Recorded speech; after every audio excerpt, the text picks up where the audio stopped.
Hello ladies and gentlemen, I hope everybody's doing well today. I just want to do a prelude to a resawing video that I'm doing.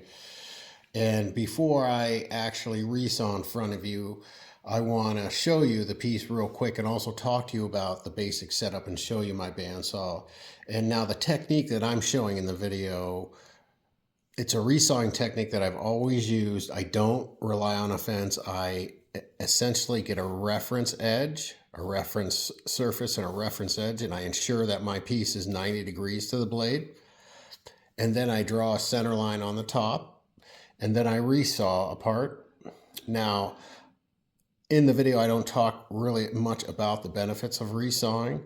But there are plenty, like for instance, let's say you had a 2-inch piece and you didn't have a bandsaw, but you had a planer. You would plane this down to 7/8 of an inch, and this would all be sawdust. So it's economical, and it's also very salvageable in terms of your material. So you get 2 pieces out of one, and also gives you a lot of control. So by resawing this piece, I'll back the camera up just a hair, you get a book matched surface. So if I was doing a little table, this would be a very nice top. Now this material is quartersawn, 8/4, 2-inch thick, approximately quartersawn wenge, an African wood, and it's very hard and dense. So my bandsaw setup is crucial, and I just want to show you here. Now I have an 18-inch bandsaw stock. I haven't done anything different to it. And incidentally, 18 inches is determined by the body to the blade. So if you put a tape measure there, mine's an 18-inch blade. These machines go all the way up to 36 inches. The setup's all the same. The guide setup might be different, is different per machine, but the principles are the same. And if you set your machine up, you'll have very accurate results. Now, again, I resaw in the video just off of a reference edge, ensuring that my piece is parallel to the blade. The blade, making sure the blade set at 90 degrees.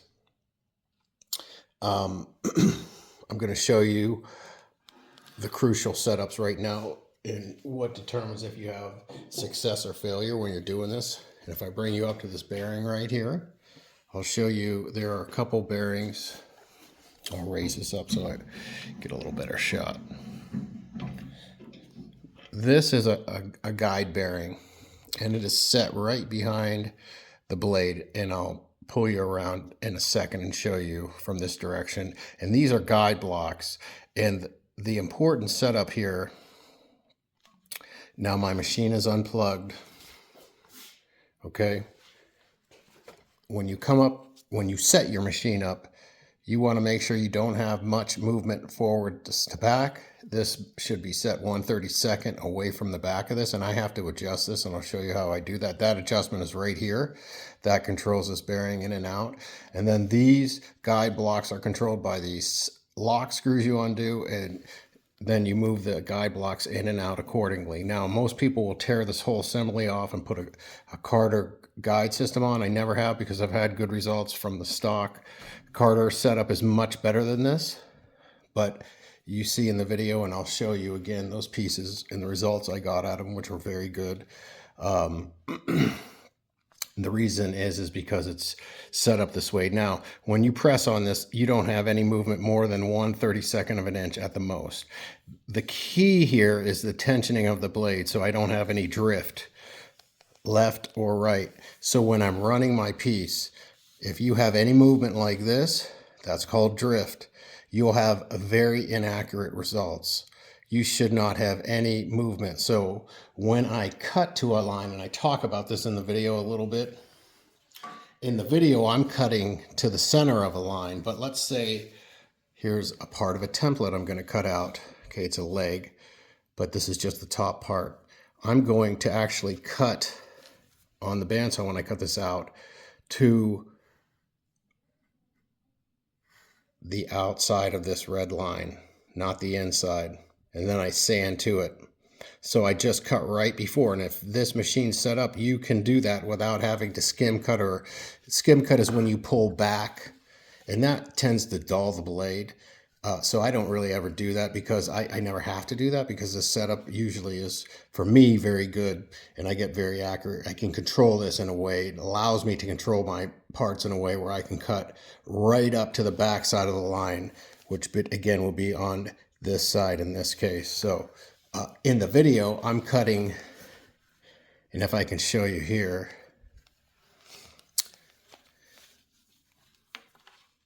this blade, and I'll exaggerate it because the camera's a little bit far back, I'll be cutting on the outside here as opposed to cutting right to the line. When you cut and you draw out your template or any final part shape, you want to make sure you leave this line and not cut it away. So I'm again going to cut right to the right of this, but in the video when I resaw, I cut directly on the line. I center the line on the center of the saw kerf of the blade, if that makes sense. So each situation is different. Again, I'll back you up and show you a couple other things about this bandsaw, just basic setup. The tensioning is very important. It just runs off of, it's a giant band.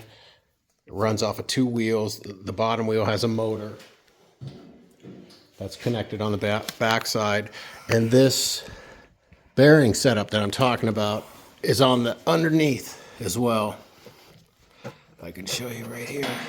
You have the same exact setup. This setup has to be the same as the top. So I'll take you back up top and show you what I'm going to do. If I can bring this in and just see if I can get some light between the, yeah, there's a good shot of it. This is too heavy right here. This needs to be 1/32 of an inch. So I'm going to move this bearing up real quick. In my adjustments on the other side I showed you earlier, I have to use a pair of pliers because I have to tighten it down with a pair of pliers so it doesn't move under vibration. What I do is I touch off and then I just come back a 32nd.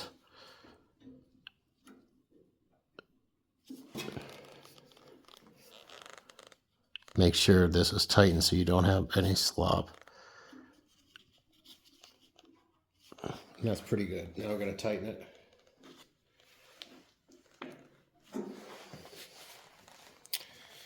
So I also want to show you what I'm running on here is a 1/2 inch blade. It's approximately 4 to 5 teeth per inch.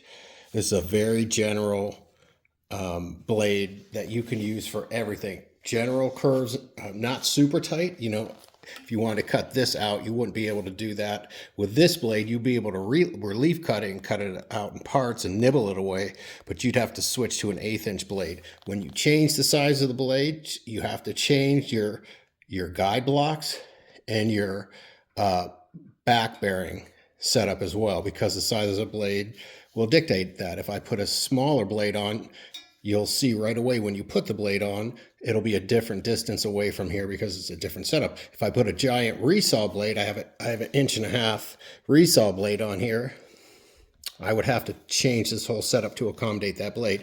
Now these guide blocks here, this is very important setup. This is called these are the teeth, and this band wraps around it. You have to make sure the teeth are pointing down when you put this on. If they're pointing up, you'll know right away you won't be able to cut anything. Okay, that's your basic setup. I'm not going to show you in this video how to put the bandsaw blade on, but I'll do that in a different video.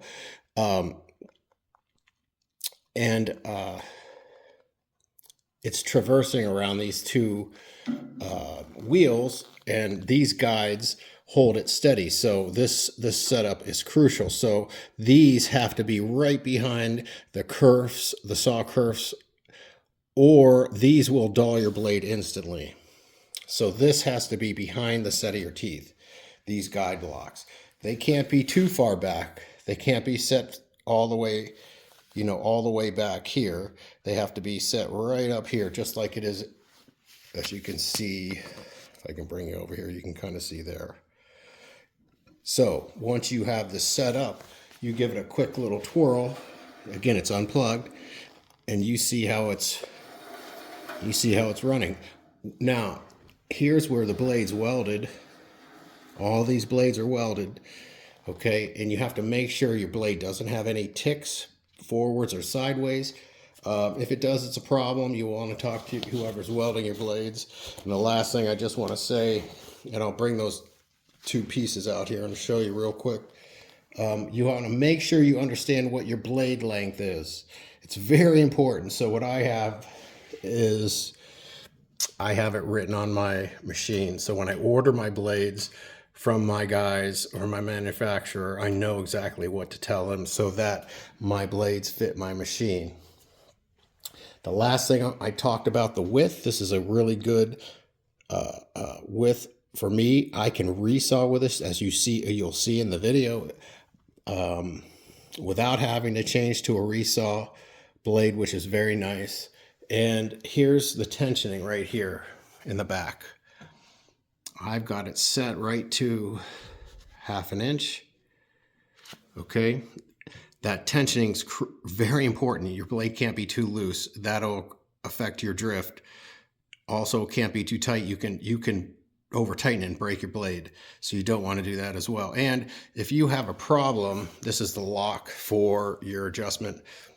This is your fine tune adjustment, and that tilts this wheel this way. Let's say you couldn't get this set right and your blade might be on an angle. Unfortunately, you either have to untension it and reposition it, or you can adjust this to bring the blade in and out. Okay, that's what that knob's for.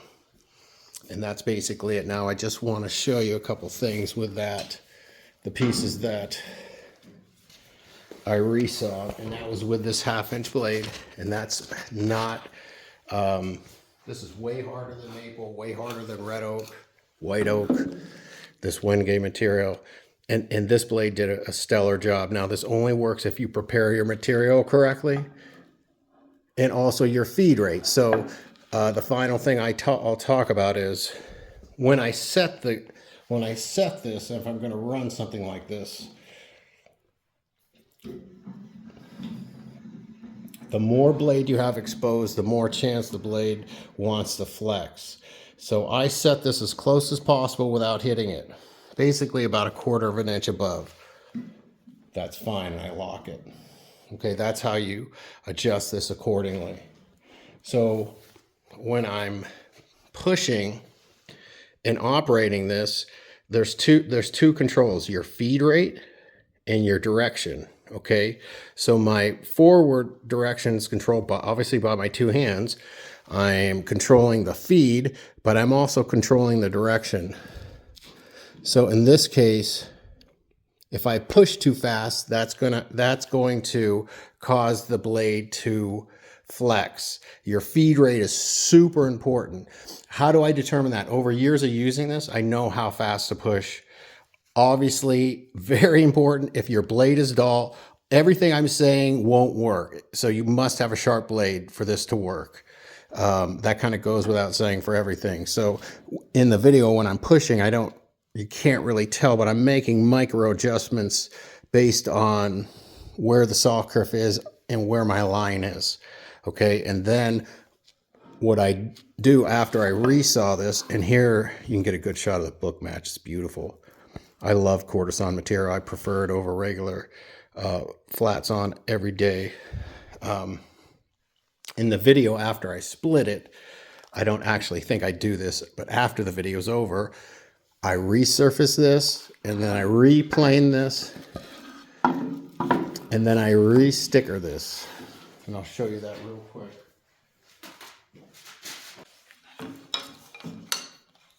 So all stickering means is you put one piece down so that there's air underneath here. Again, all stickering means is the two pieces are underneath your freshly surfaced material, and air is acclimating around underneath and around the piece, and then you put two more pieces on top of that in the same position approximately. You want to be perfect, you can cut your stickers down, and then you put the second piece like that, and that is how you store your material, and that is how you ensure it stays flat. Now I always tell people to surface your material twice, and these are going to get laminated to something, surface laminated to something, actually in my case. But like if you were going to edge glue this, you would keep it in this position. If it was a top, I would try to surface it more than one time and sticker it in between.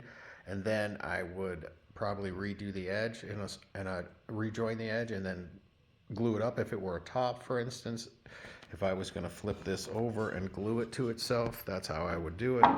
Okay. So I just wanted to show you that. And those are the results of what I did the other day, resawing with just a basic 1/2-inch blade. So I get really good results. I wish I had a welder. I'd weld my own blades if I could, but I do send them out. Jackson Saw in Rochester, New York is where I get my blades from, but there's several places you can get yours welded depending on where you are in the nation. I hope this made sense. I hope you guys understood what I was talking about, and I appreciate your time. I hope you guys have a great night. Take care. How you guys doing? Today I want to show you how to resaw on the bandsaw without a fence or anything else. Now I'm going to resaw. This is, you know, very short in terms of resawing.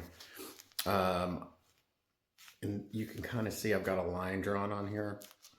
What I'm going to do is show you how to resaw without a fence, and then when we take the pieces apart, I'm going to resurface those two pieces and then resurface the opposite face in the planer.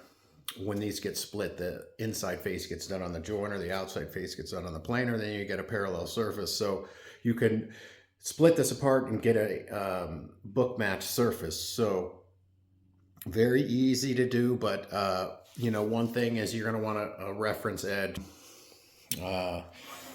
There's my setting. I'm just a little bit above. You can see the thinnest dimension, so you don't want that to happen. So I jointed this edge, which is why I have a reference face on it, so that this face would be pretty parallel to this blade. That means that this is 90 degrees, okay? So when I cut this line out, I'm going to split this curve. Now, you don't realize it, but one tooth points this way, and one tooth points this way, one tooth points essentially like that. It creates a curve. I think this is like a 32nd or less. So I'm going to split that right on that line, and you're going to see, make sure I'm lined up here so you can see. But that's exactly how we're going to split it. I'll drop you down just a hair. Okay, I'm going to put my respirator on. I've got my dust collection set up, get it plugged back in. And I'm going to run both pieces, and I'll turn you around possibly to the front on the second cut. We'll see how it goes. We're going to cut two pieces here.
All right, cool. You can see that I didn't get any flexing in the blade or any drift or anything like that, and you know, it really didn't take me that long to resaw.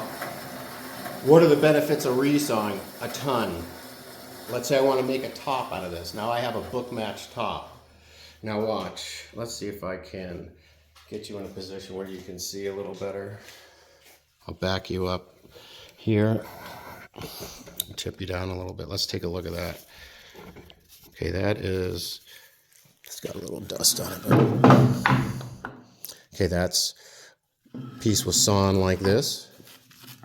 This is a book match this way. You can also get the opposite book match. And so look at that mirror image. Very nice. Okay, very slick. Okay, there's the original. Now I'm going to resurface this and this so I can run it through the planer, and then I have usable stock, but you know, this could be 2 drawer sides, for instance, or this could be, like I said, 2 tops for a small side table. And now you've got a really nice grain match. It'll be hard to see this glue seam once you get it joined correctly. And the next thing I'm going to do is actually get a reference face and edge real quick, and I'll tip you over on the joiner.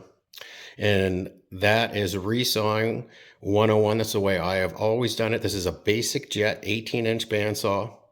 There's no special setup on it other than making sure the bandsaw blade is set accurately. It's a 1/2-inch blade with a 4 to 5 teeth per inch set.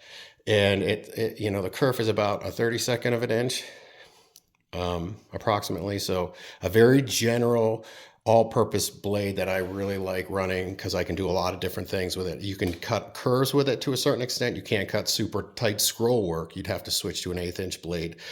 Also, let's just say these are very short pieces, right? Let's say I wanted to do a long piece, something like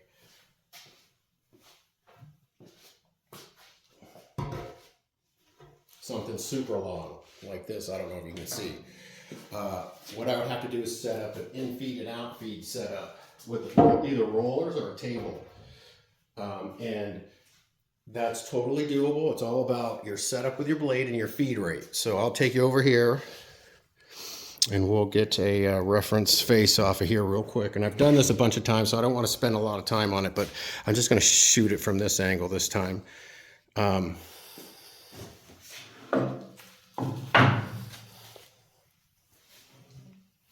Okay, so here's my 2 pieces. And the reason I want to mill it right away is I want to sticker it and get it acclimated so it doesn't move in the cup. So I'll read the grain direction real quick. I'll get my pieces positioned the way I need them.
Now what I'm going to do is plane the other sides real quick, and you know I've done that a bunch of times, so I'm not going to show that. But the reason I do that is for stability. So when you resaw off the bandsaw, it's going to automatically want to cup a little bit. So you're going to want to resaw it and surface it right away and not leave it just resawing because it'll move. So now once I run these through the planers, I'll sticker these pieces. Stickering means you put 2 pieces of wood down, then you put the boards down. You put 1 board down, then 2 pieces, 2 more stickers on top of that board, the next piece down, so that air is getting all around each piece and it's not just like stacked up like I have it right here. This is not how I store. So there's spaces in between each piece with wood in between them. And then your pieces will acclimate and they won't move. So I hope that helps. It's a very simple setup on the bandsaw. I hope you guys have a great day. Thanks for watching.